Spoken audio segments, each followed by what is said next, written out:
Si tout ce que Dieu a créé est bon, pourquoi y a-t-il la mort? La présence de la mort dans la création, notamment la mort des humains, est si difficilement acceptable que le livre de la sagesse dit « Dieu n'a pas fait la mort ». Sagesse 1,13. Devant le tombeau de son ami Lazare, Jésus frémit et se trouble. Jean 11,33. La mort, monstre, au dard redoutable, comme dit saint Paul, 1 Corinthiens 15,55, ne veut pas se laisser apprivoiser. Pendant des siècles, on a trouvé dans les premières pages de la Bible une explication plausible.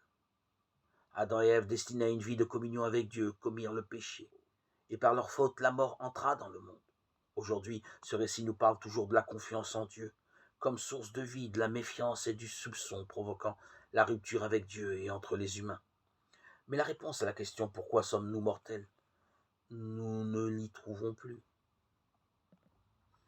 Car nous avons pris conscience que l'aventure humaine est enracinée dans l'histoire de l'être vivant, dont elle est une branche. Les premiers êtres humains que nous puissions imaginer étaient sans doute soumis à la mort biologique, tout comme nous.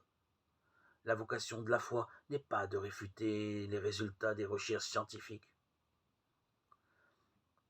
Les apôtres et les témoins du ressuscité ont trouvé dans le Christ une réponse à l'énigme de la mort.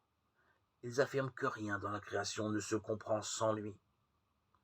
Saint Paul l'appelle le premier-né de toute créature, Colossiens 1,15. Et saint Jean écrit que sans lui rien ne fut, Jean 1,3.